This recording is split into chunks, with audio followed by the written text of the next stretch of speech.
নমস্কার, আমি সৌমেন পণ্ডিত।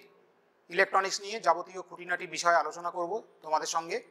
তোমরা যারা এই ভিডিও দেখছো প্রত্যেকের কাছে অনুরোধ করব যে চ্যানেল তোমরা যদি প্রথম হও তাহলে এই চ্যানেলটি আগে সাবস্ক্রাইব করে রাখো, আর নোটিফিকেশান যে বেলটি আছে সেই বেলটি অ্যাক্টিভ করে রাখো, যাতে করে যখনই কোনো নতুন ভিডিও আপলোড হবে সবার প্রথম তোমাদের কাছে পৌঁছে যায়। আর ভিডিওটা দেখতে গিয়ে স্কিপ করো না, টাইম নিয়ে ধৈর্য সহকারে ভিডিওটা দেখার চেষ্টা করো। আজকের আমরা যে বিষয় নিয়ে আলোচনা করব এনার্জি ব্যান্ড থিওরি। তো সেমিকন্ডাক্টরে আমরা যে দুটো মেটেরিয়ালস সচরাচর বেশি ব্যবহার করে থাকি সেগুলো হচ্ছে সিলিকন এবং জার্মেনিয়াম। তো সিলিকনের অ্যাটমিক স্ট্রাকচারটা আমরা একটুখানি দেখে নিই। সিলিকনের অ্যাটমিক নাম্বার কত? সিলিকনের অ্যাটমিক নাম্বার হচ্ছে 14। তো 14 মিনস 14টা ইলেকট্রন বিভিন্ন অরবিটে নিউক্লিয়াসকে কেন্দ্র করে ঘুরছে। তো কোন অরবিটে কতগুলো ইলেকট্রন আছে সেটা আমরা একটু এখানে ডায়াগ্রামে দেখি।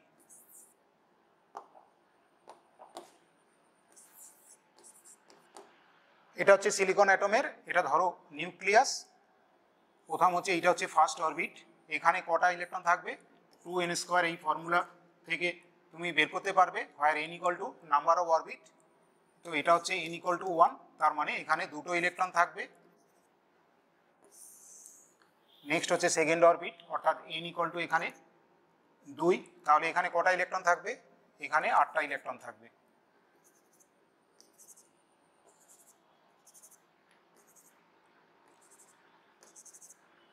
তাহলে দুটো ইলেকট্রন আর 8টা ইলেকট্রন, 8 আর 2 10 হয়ে গেল। এবং লাস্ট অরবিট যেটা, সেখানে তাহলে কটা ইলেকট্রন থাকবে? সেখানে 4টে ইলেকট্রন থাকবে। 1 2। ইলেকট্রনের চার্জ নেগেটিভ এবং এই ইলেকট্রনগুলো নিউক্লিয়াসকে কেন্দ্র করে ঘুরছে, বিভিন্ন অরবিটে তারা রয়েছে এবং এই অরবিটে যে ইলেকট্রনগুলো রয়েছে তারা কিন্তু নিউক্লিয়াসকে কেন্দ্র করে ঘুরছে। তো যদি এরা না ঘুরতো তাহলে কি হতো? তাহলে কিন্তু এই ইলেকট্রনগুলো তোমার হচ্ছে নিউক্লিয়াসে চলে আসতো আকর্ষণ বলের জন্য। কেন? ইলেকট্রনের চার্জ হচ্ছে নেগেটিভ এবং এখানে যে নিউক্লিয়াস রয়েছে এই নিউক্লিয়াসের চার্জ হচ্ছে পজিটিভ। তাহলে যদি ইলেকট্রন না ঘুরতো, যদি স্টেশনারি অবস্থায় থাকতো, তাহলে এই ইলেকট্রনগুলো কিন্তু এখানে যে নিউক্লিয়াসে যার চার্জ কিনা পজিটিভ, প্রোটন থাকার জন্যে, তাহলে এরা চলে আসতো। তাহলে ইলেকট্রনগুলো যদি নিলস বোরের মডেল অনুযায়ী যে ইলেকট্রনগুলো যে বিভিন্ন অরবিটে যে ঘুরছে, যদি না ঘুরতো তাহলে আমরা দেখতে পাচ্ছি যে এই ইলেকট্রনগুলো সব তোমার নিউক্লিয়াসে চলে আসতো। কিন্তু যখন ঘোরে তখন এই নিউক্লিয়াসগুলো যখন ঘোরে তখন এদের বিপরীতমুখী একটা ফোর্স তৈরি হয়, যেটাকে আমরা বলি যে সেন্ট্রিফিউগাল ফোর্স। এবং সেই সেন্ট্রিফিউগাল ফোর্সের জন্য এই ইলেকট্রনগুলো কিন্তু তোমার হচ্ছে এই নিউক্লিয়াসে চলে আসে না। তো ইলেকট্রনগুলো যখন স্বাভাবিকভাবে ঘুরছে তখন এরা যখন ঘোরার ফলে তাহলে এরা একটা গতিশক্তি অর্জন করে, অর্থাৎ কাইনেটিক এনার্জি এরা একটা গেন করে। এবং সেই কাইনেটিক এনার্জি আমরা বের করে ফেলতে পারি 1/2 mv², এই ফর্মুলা দিয়ে, যে কত জুল এনার্জি এরা গেন করছে। ফার্স্ট অরবিটে দুটো ইলেকট্রন এরা ঘুরছে, আবার সেকেন্ড অরবিটে 8টা ইলেকট্রন এরা ঘুরছে। তো প্রত্যেক ইলেকট্রন ঘোরার ফলে তারা কিন্তু একটা এনার্জি লেভেল গেন করছে। এবং ফার্স্ট অরবিটে যে ইলেকট্রনগুলো রয়েছে, দুটো ইলেকট্রন রয়েছে, এদের যে এনার্জি লেভেল তুলনামূলকভাবে কম। এরা জোরে ঘুরছে, এদের স্পিড মানে অনেকটাই বেশি, যেহেতু এরা নিউক্লিয়াসের খুব কাছাকাছি রয়েছে, এদের সঙ্গে যে আকর্ষণ বল, যে নিউক্লিয়াসের যে আকর্ষণ বল, সেই আকর্ষণ বল কিন্তু অনেকটা বেশি, কিন্তু এদের এনার্জি লেভেলটা খুব কম। সেকেন্ড অরবিটে যে 8টা ইলেকট্রন ঘুরছে, এখানে 8টা ইলেকট্রন রয়েছে এবং এদের এনার্জি লেভেল তুলনামূলকভাবে ফার্স্ট অরবিটে যে ইলেকট্রনগুলো রয়েছে তাদের যে এনার্জি লেভেল তার থেকে বেশি। আবার লাস্ট অরবিট অর্থাৎ ভ্যালেন্স অরবিটে যে ইলেকট্রনগুলো থাকবে তারা যে নিউক্লিয়াস থেকে অনেকটা দূরেই আছে এবং তাদের যে এনার্জি লেভেল, সেই এনার্জি লেভেলটা সেকেন্ড অরবিট বা ফার্স্ট অরবিট থেকেও তার পরিমাণটা অনেকটা বেশি। এখন আমরা যদি একটা সলিডের কথা বলি, একটা সলিড সিলিকন রড যদি বলি, এরকম বলি, তাহলে সলিড মানে কি? সেখানে অসংখ্য নাম্বারের অ্যাটম রয়েছে এবং অ্যাটমগুলো একে অপরের সঙ্গে বন্ডিংয়ের মাধ্যমে যুক্ত রয়েছে এবং সেই বন্ডিংটা আমরা জানি যে কোভ্যালেন্ট বন্ড। সেই কোভ্যালেন্ট বন্ডের মাধ্যমে তারা একে অপরের সঙ্গে কানেক্টেড হয়ে আছে। তো এরা যখন একটা সলিড ফর্ম করেছে কোভ্যালেন্ট বন্ডের মাধ্যমে, তো তখন এই যে ফার্স্ট অরবিটের ইলেকট্রন এরকম এই যে সিলিকনের এখানে ফার্স্ট অরবিটের ইলেকট্রনগুলোর যে এনার্জি, এবং এর পাশেই সলিডের পাশে এইখানে যে আরও যে সিলিকন অ্যাটমগুলো পার্শ্ববর্তী যে অ্যাটমগুলো সব রয়েছে, সেই অ্যাটমগুলোর ফার্স্ট অরবিটের ইলেকট্রনগুলোর এনার্জি লেভেল মার্জ হয়ে যায়, এবং মার্জ হয়ে গিয়ে কী করে না, এনার্জি ব্যান্ড তৈরি করে। তাহলে ফার্স্ট অরবিটে প্রত্যেকটা অ্যাটমের ফার্স্ট অরবিটের ইলেকট্রনগুলোর এনার্জি লেভেলগুলোকে মার্জ করলে আমরা পাবো first energy band. First energy band আমরা এখানে গ্রাফে দেখাচ্ছি। তো এই হচ্ছে ফার্স্ট এনার্জি ব্যান্ড। এখন ফার্স্ট এনার্জি ব্যান্ড তো এখানে দুটো ইলেকট্রন, প্রত্যেকটা এই ফার্স্ট অরবিটে দুটো ইলেকট্রন রয়েছে, তার ফলে এই ফার্স্ট এবং এই ইলেকট্রনগুলোর এনার্জি লেভেল যেহেতু কম সেই জন্য ফার্স্ট এনার্জি ব্যান্ডের কিন্তু এনার্জি লেভেল কম, ঠিক আছে, কম। এখানে এই যে এখান থেকে আমরা দেখাচ্ছি এটা এনার্জি লেভেল কম। এইভাবে প্রত্যেকটা অ্যাটমের সেকেন্ড অরবিটের যে ইলেকট্রনগুলো রয়েছে তাদের এনার্জি লেভেলগুলোকে মার্চ করলে আমরা পাবো সেকেন্ড এনার্জি ব্যান্ড। যেহেতু second energy band first energy band থেকে তাদের এনার্জি লেভেলটা অনেকটা বেশি, সুতরাং এই ফার্স্ট এনার্জি ব্যান্ডের ওপরে হবে second energy band. Second energy band, এটা হচ্ছে সেকেন্ড এনার্জি ব্যান্ড। এইভাবে প্রত্যেকটা অ্যাটমের থার্ড অরবিট, মানে এখানে সিলিকনের ক্ষেত্রে থার্ড অরবিট মানে লাস্ট অরবিট বা ভ্যালেন্স অরবিট যেটাকে আমরা বলি, আউটার মোস্ট অরবিট, এইখানে যে ইলেকট্রনগুলো রয়েছে সেই ইলেকট্রনগুলোর এনার্জি লেভেলগুলোকে মার্চ করলে আমরা পাবো ভ্যালেন্স এনার্জি ব্যান্ড। এটার এনার্জি লেভেল আরও একটু বেশি হবে, কেননা এটা যেহেতু সেকেন্ড অরবিট থেকে আরও একটু দূরত্বে রয়েছে, ফলে এখানকার ইলেকট্রনগুলোর এনার্জি লেভেল তুলনামূলকভাবে বেশি হবে, তাই third energy band first second বা থার্ড সেকেন্ড থেকে আর একটু ওপরে থাকবে। এটা হচ্ছে থার্ড এনার্জি ব্যান্ড। তো নর্মালি যে যদি আমরা সলিডের দিকে তাকাই, নর্মালি যখন আমরা সলিডের দিকে দেখব তখন সলিডের যে সেখানে যে অ্যাটমগুলো, প্রত্যেকটা অ্যাটমের বাইরে অরবিটে যে ইলেকট্রনগুলো আছে সেই ইলেকট্রনগুলো কোভ্যালেন্ট বন্ডের মাধ্যমে সংযুক্ত থাকে। নর্মাল টেম্পারেচারে, রুম টেম্পারেচারে আমরা দেখি যে কিছু সংখ্যক কোভ্যালেন্ট বন্ড ভেঙে যায়। অর্থাৎ কি হয় না, এই বাইরের অরবিটে যে ইলেকট্রন রয়েছে সেই ইলেকট্রন নিউক্লিয়াসের আকর্ষণ বল থেকে মুক্ত হয়ে ফ্রি ইলেকট্রন হিসাবে মেটেরিয়ালসের মধ্যে র্যান্ডমলি মুভমেন্ট করতে থাকে। তো যে ইলেকট্রনগুলো অ্যাকচুয়ালি কিছুটা এনার্জি গেইন করলো, অর্থাৎ এই অরবিটে যখন ছিল তখন তাদের এনার্জি লেভেল যা ছিল, যখন external energy means room temperature যদি বলি তাহলে থার্মাল এনার্জি, এই থার্মাল এনার্জি রিসিভ করে সে যখন কিছুটা এনার্জি রিসিভ করে মানে গেইন করে যখন ফ্রি ইলেকট্রন হিসাবে বাইরে চলে এলো, তখন তার এনার্জি লেভেল কিন্তু ভ্যালেন্স ব্যান্ডে থাকাকালীন যা এনার্জি ছিল তার থেকে কিন্তু বেশি হয়ে যাবে। ফলে এই রকম এই যে সমস্ত ফ্রি ইলেকট্রনগুলো থাকবে, যে সমস্ত মানে সিলিকন মেটেরিয়ালসের মধ্যে যে সমস্ত কোভ্যালেন্ট বন্ডগুলো ভেঙে গিয়ে যে ইলেকট্রনগুলো, সেই ইলেকট্রনগুলো যখন ফ্রি ইলেকট্রন হিসাবে মেটেরিয়ালসের মধ্যে মুভমেন্ট করবে, তাদের এনার্জি লেভেলগুলোকে মার্চ করলে যে এনার্জি ব্যান্ড হবে তাকে আমরা বলবো কিন্তু কন্ডাকশন এনার্জি ব্যান্ড, যেটার এনার্জি লেভেল সব থেকে বেশি, কেননা এরা তো অলরেডি এনার্জি কিছুটা রিসিভ করেছে, তো তার ফলে এদের এনার্জি লেভেল সব থেকে বেশি হবে। এবং এনার্জি ব্যান্ড ডায়াগ্রামে সব থেকে ওপরে হবে conduction energy band, conduction energy band.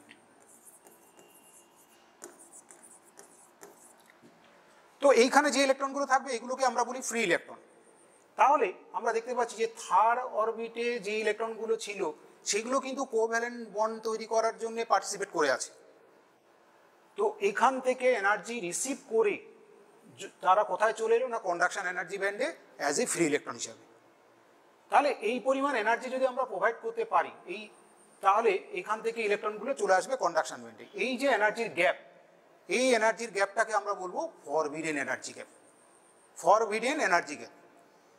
তো এক একটা মেটেরিয়ালসের ক্ষেত্রে এই ফরবিডেন এনার্জি গ্যাপ এক এক রকম হয়। যেমন জার্মেনিয়ামের ক্ষেত্রে এটা হয় 0.72 ইলেকট্রন ভোল্ট ফর জি, মানে জার্মেনিয়াম। এই এনার্জিটাকে ইলেকট্রন ভোল্ট দিয়ে আমরা প্রকাশ করি, পরে আমি আর ডিসকাস করছি। আর সিলিকনের ক্ষেত্রে এটা হবে 1 ইলেকট্রন ভোল্ট, সিলিকনের ক্ষেত্রে। তো এখানে ইলেকট্রন ভোল্ট হচ্ছে অ্যাকচুয়ালি এনার্জির ইউনিট এখানে, কারণ এখান থেকে এখানে আসতে গেলে কিছুটা এনার্জি দিতে হয়, যে এনার্জি এই যেমন 1 ইলেকট্রন ভোল্ট ইকুয়াল টু কত, 1.9 ইন্টু 10⁻⁻19 জুল। খুব অল্প এনার্জি, এটা খুব অল্প এনার্জি। তো অ্যাকচুয়ালি ইলেকট্রন ভোল্ট বলতে আমরা বুঝি কি, যে যদি একটা ইলেকট্রনকে 1 ভোল্ট কোনো একটা পোটেনশিয়াল ডিফারেন্সের মধ্যে যদি রাখা হয়, তার ফলে তার অ্যাসিলেশন হওয়ার ফলে যে এনার্জি গেইন করবে সেটাই হচ্ছে এই 1 ইলেকট্রন ভোল্ট। তো এটা খুব ছোট্ট একটা এনার্জির ইউনিট। তো আমরা এই এনার্জি ব্যান্ড থিওরির হেল্প নিয়ে আমরা ইনসুলেটর, কন্ডাক্টর এবং সেমিকন্ডাক্টর এদের মধ্যে পার্থক্যটা একটু বুঝব।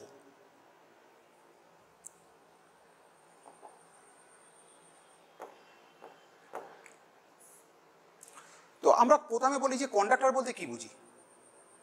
কন্ডাক্টর বলতে আমরা তাদেরকেই বুঝি যারা কিনা ইলেকট্রিসিটি ক্যারি করে।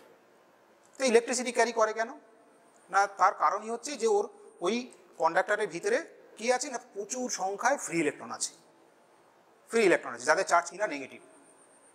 অর্থাৎ কন্ডাক্টরের ভিতরে চার্জ থাকতে হবে। তো আমরা সেই চার্জ পজিটিভ হোক আর নেগেটিভ হোক, কন্ডাক্টরের ক্ষেত্রে সেটা পজিটিভ এবং নেগেটিভ বোধ থাকে। আর নর্মালি যদি আমরা কোনো মেটালিক কন্ডাক্টর বলি তখন সেখানে আমরা মানে চার্জ বলতে সাধারণত ইলেকট্রনকে বলে থাকি।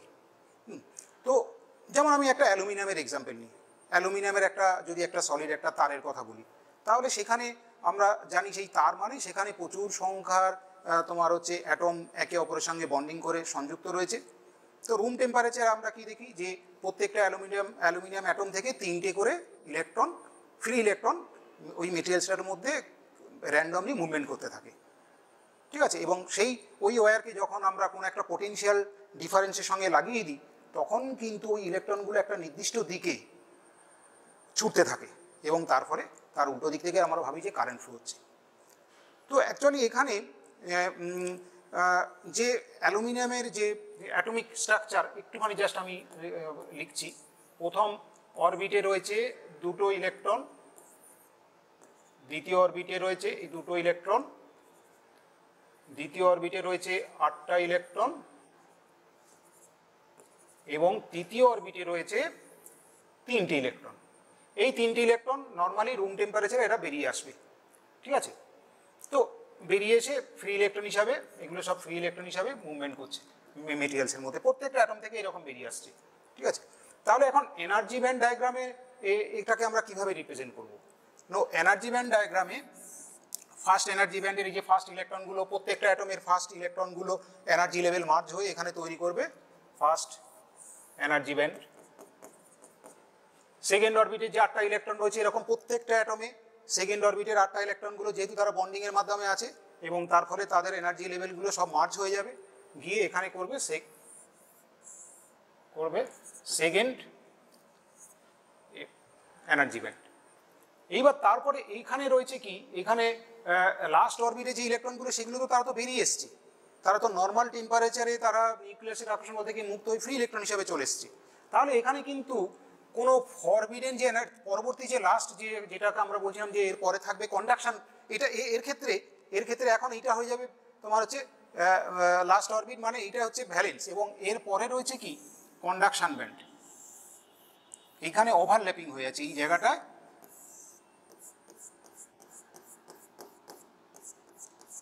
কেন এখানে কোনো এনার্জি দিতে মানে কোনো এনার্জি লাগছে না, নর্মাল টেম্পারেচারেই রুম টেম্পারেচারেই এখান থেকে ইলেকট্রনগুলো অলরেডি এখানে চলে এসছে, কন্ডাকশন ব্যান্ডে চলে এসছে। কন্ডাকশন ব্যান্ডে চলে অর্থাৎ কন্ডাক্টরের ক্ষেত্রে কি হয়, যে কন্ডাকশন ব্যান্ড এবং যে ভ্যালেন্স ব্যান্ড, এই দুটো ব্যান্ড একে অপরের সঙ্গে মার্জ হয়ে রয়েছে, এটাই হয়ে রয়েছে এখানে। তো এটা তারপরে আমরা তাহলে একটা কন্ডাক্টরের ক্ষেত্রে আমরা কি দেখছি না, কন্ডাক্টরের ক্ষেত্রে দেখছি যে সেখানে যে ভ্যালেন্স ব্যান্ড এবং যে কন্ডাকশন ব্যান্ড, সেই ব্যান্ডের মধ্যে যে গ্যাপ, এনার্জি গ্যাপ যেটা থাকে, আমরা যেটাকে বলি ফরবিডেন এনার্জি গ্যাপ, সেই forbidden energy gap equal to 0। কেননা সাধারণ তাপমাত্রায় যে বাইরের অরবিটের ইলেকট্রনগুলো নিউক্লিয়াসের আকর্ষণ বল থেকে মুক্ত হয়ে ফ্রি ইলেকট্রন হিসাবে মেটেরিয়ালসের মধ্যে মুভমেন্ট করছে। এটা গেল কন্ডাক্টরের ক্ষেত্রে। এবার ইনসুলেটরের ক্ষেত্রে আসি। ইনসুলেটর যারা কিনা তড়িৎ পরিবহন করে না, যেমন উড বা প্লাস্টিক, এদের ক্ষেত্রে যদি আসি, তো এদের ক্ষেত্রে যেটা হয় যে বাইরের অরবিটে যে ইলেকট্রনগুলো আছে, ফার্স্ট অরবিট সেকেন্ড অরবিট নিয়ে আমি কথা বলছি না, কারণ এরা অ্যাকচুয়ালি কোনোভাবে নিউক্লিয়াসের আকর্ষণ থেকে বেরোতে পারে না। তো আমি লাস্ট অরবিটের কথা বলি, লাস্ট অরবিট অর্থাৎ ভ্যালেন্স অরবিট। এদের বাইরের অরবিটে যে ইলেকট্রনগুলো আছে বা ভ্যালেন্স অরবিটে যে ইলেকট্রনগুলো আছে, তাদের সঙ্গে নিউক্লিয়াসের আকর্ষণ বলটা এতই স্ট্রং যে সাধারণ অবস্থায় রুম টেম্পারেচারে তারা কিন্তু নিউক্লিয়াসের আকর্ষণ থেকে বেরোতে পারে না। এবং যদি আমরা টেম্পারেচারও বাড়াই তার ফলেও, এবং যদি ভোল্টেজ লেভেলও বাড়াই বা টেম্পারেচারও যদি বাড়াই পাশাপাশি, তাহলে এমন অবস্থা আছে, যেমন উডের ক্ষেত্রে যদি বলি বা প্লাস্টিকের কথা বলি, তারা মেল্টিং টেম্পারেচারে পৌঁছে যায়, তবুও ওই বাইরের অরবিটে ইলেকট্রন কখনোই ওই ভ্যালেন্স অরবিটে ইলেকট্রন মানে ফ্রি ইলেকট্রন হিসেবে বাইরে আসতে পারে না। ফলে এদের মধ্যে যে এনার্জির গ্যাপ, ভ্যালেন্স ব্যান্ড এবং কন্ডাকশন ব্যান্ডের মধ্যে যে এনার্জির গ্যাপ অনেক বেশি, নিয়ার অ্যাবাউট 7 ইলেকট্রন ভোল্ট। ডায়মন্ডের ক্ষেত্রে তো এটা 6 ইলেকট্রন ভোল্টের মতো। অর্থাৎ এখানে ডায়াগ্রামে আমরা কি দেখব যে ইনসুলেটরের ক্ষেত্রে ফার্স্ট এটা থাকলো ফার্স্ট এনার্জি ব্যান্ড, লাস্টে এরকম আমি লাস্ট একদম চলে যাচ্ছি, এটা হচ্ছে ভ্যালেন্স ব্যান্ড, এবং এখানে রয়েছে লাস্টে রয়েছে এই কন্ডাকশন ব্যান্ড।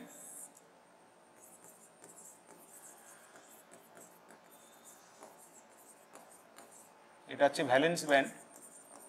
তো এই যে গ্যাপটা, এই যে এনার্জি ফরবিডেন এনার্জি গ্যাপ, এর মানে পরিমাণটা অনেকটা বেশি, নিয়ার অ্যাবাউট 7 ইলেকট্রন ভোল্ট।